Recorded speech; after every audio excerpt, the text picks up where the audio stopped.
नियम करोली बाबा की एक चमत्कारिक कहानी। प्रस्तावना। भारत की पुण्य भूमि पर समय समय पर ऐसे संत और महात्मा अवतरित हुए हैं जिनकी लीलाएं और चमत्कार जनमानस में श्रद्धा और विस्मय का भाव जगाते रहे हैं। इन्हीं में से एक थे परम पूज्य श्री नियम करोली बाबा, जिन्हें उनके भक्त महाराज जी के नाम से जानते हैं। उनका जीवन स्वयं एक रहस्य था, एक ऐसा दर्पण जिसमें ईश्वर की असीम कृपा और मानवीय प्रेम का प्रतिबिंब झलकता था। उनकी उपस्थिति मात्र से ही लोगों के दुख दूर हो जाते थे और उनकी वाणी में ऐसा जादू था कि बड़े बड़े नास्तिक भी उनके चरणों में नतमस्तक हो जाते थे। यह कहानी उनके ऐसे ही कुछ चमत्कारों और उनकी अलौकिक उपस्थिति की एक झलक है, जो उनके भक्तों द्वारा पीढ़ी दर पीढ़ी सुनाई जाती रही है। कहानी बहुत समय पहले की बात है, जब महाराज जी अपनी लीलाओं से भक्तों के जीवन को आलोकित कर रहे थे। उनका आश्रम कैंची धाम उत्तराखंड की शांत वादियों में स्थित था, जहां दूर दूर से लोग उनके दर्शन और आशीर्वाद के लिए आते थे। बाबा का व्यक्तित्व इतना सरल और सहज था कि कोई भी उन्हें देखकर यह अनुमान नहीं लगा सकता था कि वे कोई साधारण मनुष्य नहीं, बल्कि स्वयं ईश्वर का अंश हैं। वे अक्सर कंबल ओढ़े रहते थे और उनकी आंखों में एक ऐसी चमक थी जो सीधे आत्मा में उतर जाती थी।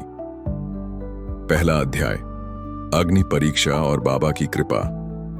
एक बार की बात है, कैंची धाम में एक विशाल भंडारे का आयोजन किया गया था। सैकड़ों भक्त और स्थानीय लोग प्रसाद ग्रहण करने के लिए एकत्रित हुए थे। रसोई में बड़े बड़े कड़ाहों में भोजन पक रहा था और लकड़ियों की आग धधक रही थी। अचानक रसोई में काम कर रहे एक सेवक ने घबराकर शोर मचाया, आग लग गई, आग लग गई। सभी लोग भयभीत हो गए। आग तेजी से फैल रही थी और ऐसा लग रहा था कि पूरा आश्रम उसकी चपेट में आ जाएगा। भक्तगण बाबा की ओर देखने लगे। उनकी आंखों में आशा और भय दोनों थे। बाबा उस समय अपने आसन पर शांत बैठे थे, जैसे कुछ हुआ ही ना हो। उन्होंने धीरे से अपनी आंखें खोलीं और रसोई की ओर देखा। उनकी दृष्टि में एक अद्भुत शांति थी, जो किसी भी संकट को शांत करने की शक्ति रखती थी। उन्होंने पास बैठे एक भक्त से कहा, जाओ रसोई में पानी डाल दो। भक्त ने कहा, महाराज जी, पानी कहाँ है? आग इतनी तेज है कि एक बाल्टी पानी से कुछ नहीं होगा।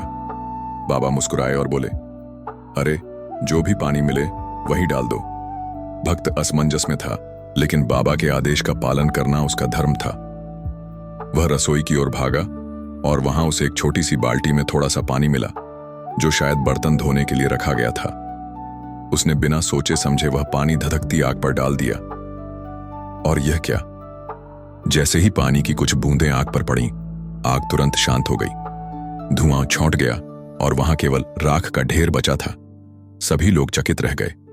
यह एक चमत्कार था। इतनी भयंकर आग एक छोटी सी बाल्टी पानी से कैसे बुझ सकती थी? यह केवल महाराज जी की कृपा और उनकी दिव्य शक्ति का ही परिणाम था। इस घटना ने भक्तों की श्रद्धा को और भी दृढ़ कर दिया। दूसरा अध्याय, भूखे को भोजन और बाबा की सर्वज्ञता। महाराज जी अपने भक्तों की हर इच्छा को जानते थे, भले ही वह उनके मन में ही क्यों ना हो। एक बार एक धनी व्यापारी, जो बाबा का बहुत बड़ा भक्त था, कैंची धाम आया। वह कई दिनों से यात्रा कर रहा था और बहुत भूखा था। उसने सोचा कि आश्रम पहुंचकर उसे गर्मागर्म पूड़ियां और सब्जी खाने को मिलेगी। यह विचार उसके मन में ही था। उसने किसी से कुछ नहीं कहा। जब वह आश्रम पहुंचा और बाबा के दर्शन किए, तो बाबा ने उसे देखकर मुस्कुराते हुए कहा, अरे आ गए, बहुत भूखे हो ना, पूड़ियां और सब्जी खाने का मन कर रहा है। व्यापारी आश्चर्यचकित रह गया। उसने मन ही मन सोचा था और बाबा ने उसे बता दिया था। वह तुरंत बाबा के चरणों में गिर पड़ा और बोला, महाराज जी, आप तो अंतर्यामी हैं। मेरा मन ही नहीं, मेरा पेट भी यही कह रहा था।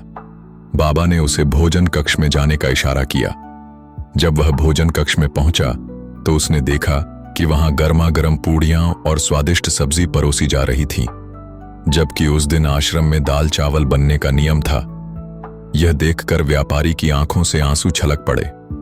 बाबा ने न केवल उसकी इच्छा जानी, बल्कि उसे पूरा भी किया। यह घटना दर्शाती है कि बाबा अपने भक्तों की छोटी से छोटी इच्छा का भी ध्यान रखते थे और उनकी आवश्यकताओं को पूरा करने के लिए किसी भी सीमा तक जा सकते थे। तीसरा अध्याय, समय का बंधन और बाबा की लीला। महाराज जी के जीवन में समय और स्थान का कोई बंधन नहीं था। वे एक ही समय में कई स्थानों पर प्रकट हो सकते थे और दूर बैठे अपने भक्तों की सहायता कर सकते थे। एक बार एक भक्त जो दिल्ली में रहता था, गंभीर बीमारी से पीड़ित था। डॉक्टरों ने जवाब दे दिया था और उसके बचने की कोई उम्मीद नहीं थी। भक्त की पत्नी बहुत दुखी थी और उसने मन ही मन बाबा से प्रार्थना की। रात के समय जब भक्त की हालत सबसे खराब थी, उसकी पत्नी ने देखा कि बाबा उसके कमरे में प्रकट हुए हैं। बाबा ने उसके माथे पर हाथ रखा और कुछ मंत्र बुदबुदाए। पत्नी ने देखा कि बाबा के हाथ रखते ही उसके पति को आराम मिलने लगा और उसकी सांसें सामान्य होने लगीं। कुछ ही देर में बाबा वहां से अंतर्ध्यान हो गए। अगले दिन सुबह भक्त की हालत में अद्भुत सुधार हुआ। डॉक्टर भी हैरान थे कि यह कैसे संभव हुआ।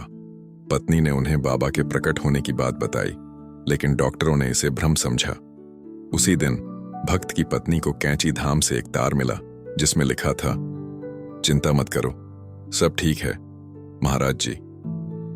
यह तार उसी समय भेजा गया था जब बाबा दिल्ली में प्रकट हुए थे। इस घटना ने भक्त और उसकी पत्नी को यह विश्वास दिलाया कि बाबा हर जगह मौजूद हैं और वे अपने भक्तों की पुकार सुनकर तुरंत उनकी सहायता के लिए पहुंच जाते हैं, भले ही वे कितनी भी दूर क्यों न हों। चौथा अध्याय, मृत को जीवन और बाबा का वात्सल्य। बाबा की कृपा से असंभव भी संभव हो जाता था। एक बार एक गरीब किसान अपनी इकलौती बेटी के साथ बाबा के पास आया। बेटी बहुत बीमार थी और उसकी सांसें लगभग थम चुकी थीं। किसान ने बाबा के चरणों में गिरकर रोते हुए कहा, महाराज जी, मेरी बेटी को बचा लीजिए, यह मेरा सब कुछ है। बाबा ने बच्ची को देखा जो निष्प्राण सी लग रही थी। उन्होंने बच्ची को अपनी गोद में उठाया और उसे अपने कंबल से ढक दिया। कुछ देर तक वे शांत बैठे रहे और बच्ची के सिर पर हाथ फेरते रहे। आश्रम में मौजूद सभी लोग उदास थे। उन्हें लग रहा था कि बच्ची अब नहीं बचेगी, लेकिन बाबा की लीला अपरंपार थी। कुछ देर बाद बच्ची ने धीरे से अपनी आंखें खोलीं और मुस्कुराई। किसान अपनी आंखों पर विश्वास नहीं कर पा रहा था। उसकी बेटी, जो कुछ क्षण पहले मृत्यु के कगार पर थी, अब जीवित थी और मुस्कुरा रही थी। उसने बाबा के चरणों में साष्टांग प्रणाम किया और उनकी कृपा के लिए धन्यवाद दिया। बाबा ने मुस्कुराते हुए कहा, जाओ, अब तुम्हारी बेटी ठीक है, इसे घर ले जाओ और इसका ध्यान रखना। यह घटना आश्रम में उपस्थित सभी लोगों के लिए एक अविस्मरणीय अनुभव था। उन्होंने अपनी आंखों से मृत्यु पर जीवन की विजय देखी थी, जो केवल महाराज जी की असीम शक्ति और वात्सल्य के कारण संभव हो पाया था। 5वां अध्याय, अहंकार का नाश और बाबा की शिक्षा। महाराज जी केवल चमत्कार ही नहीं करते थे, बल्कि वे अपने भक्तों को जीवन के गहरे सत्य भी सिखाते थे। एक बार एक बहुत ही विद्वान और अहंकारी पंडित बाबा के पास आया। उसे अपने ज्ञान पर बहुत घमंड था और वह सोचता था कि बाबा केवल एक साधारण व्यक्ति हैं। उसने बाबा को परखने का निश्चय किया। पंडित ने बाबा से कई जटिल प्रश्न पूछे, जिनके उत्तर देना सामान्य व्यक्ति के लिए असंभव था। बाबा ने शांत भाव से उसके प्रश्नों को सुना और फिर मुस्कुराते हुए कहा, पंडित जी, आप बहुत ज्ञानी हैं, लेकिन क्या आपने कभी यह जानने का प्रयास किया है कि आपके ज्ञान का स्रोत क्या है? पंडित चुप हो गया। उसने कभी इस बारे में सोचा ही नहीं था। बाबा ने आगे कहा, सारा ज्ञान ईश्वर से आता है। जब तक आप अपने अहंकार को त्याग कर ईश्वर के प्रति समर्पित नहीं होते, तब तक आपका ज्ञान अधूरा है। बाबा के इन शब्दों ने पंडित के हृदय पर गहरा प्रभाव डाला। उसे अपनी गलती का एहसास हुआ। उसने अपना अहंकार त्याग दिया और बाबा के चरणों में झुक गया। बाबा ने उसे आशीर्वाद दिया और कहा, ज्ञान तभी पूर्ण होता है जब वह विनम्रता के साथ हो। इस घटना ने पंडित के जीवन को बदल दिया। वह बाबा का सच्चा भक्त बन गया और उसने अपना शेष जीवन विनम्रता और सेवा में बिताया। बाबा ने उसे सिखाया कि सच्चा ज्ञान अहंकार में नहीं, बल्कि विनम्रता और ईश्वर के प्रति समर्पण में निहित है। 6ठा अध्याय, अदृश्य धन और बाबा की दूरदर्शिता। महाराज जी को भौतिक धन की कोई परवाह नहीं थी, लेकिन वे जानते थे कि उनके भक्तों को कब और किस चीज की आवश्यकता है। एक बार आश्रम में निर्माण कार्य चल रहा था और धन की कमी हो गई। आश्रम के प्रबंधक चिंतित थे। और उन्हें समझ नहीं आ रहा था कि वे क्या करें। उन्होंने बाबा से अपनी समस्या बताई। बाबा ने मुस्कुराते हुए कहा, चिंता मत करो, जाओ उस पुराने कुएं के पास खुदाई करो, तुम्हें वहां कुछ मिलेगा। प्रबंधक को यह बात अजीब लगी, लेकिन उसने बाबा के आदेश का पालन किया। उसने कुछ मजदूरों को बुलाया और पुराने कुएं के पास खुदाई शुरू कर दी। कुछ ही देर की खुदाई के बाद उन्हें एक पुराना संदूक मिला। जब उन्होंने उसे खोला तो वे चकित रह गए। संदूक सोने के सिक्कों और आभूषणों से भरा हुआ था। यह धन इतना था कि आश्रम का निर्माण कार्य आसानी से पूरा हो गया और भविष्य के लिए भी पर्याप्त धन बच गया।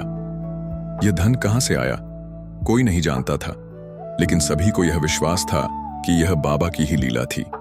बाबा ने अपनी दूरदर्शिता से आश्रम की आवश्यकता को पहले ही जान लिया था और उचित समय पर उसकी पूर्ति की थी। यह घटना दर्शाती है कि बाबा अपने भक्तों और आश्रम की हर आवश्यकता का ध्यान रखते थे, भले ही वह कितनी भी गुप्त क्यों न हो। 7वां अध्याय, मौसम पर नियंत्रण और बाबा की शक्ति। महाराज जी की शक्ति प्रकृति पर भी थी।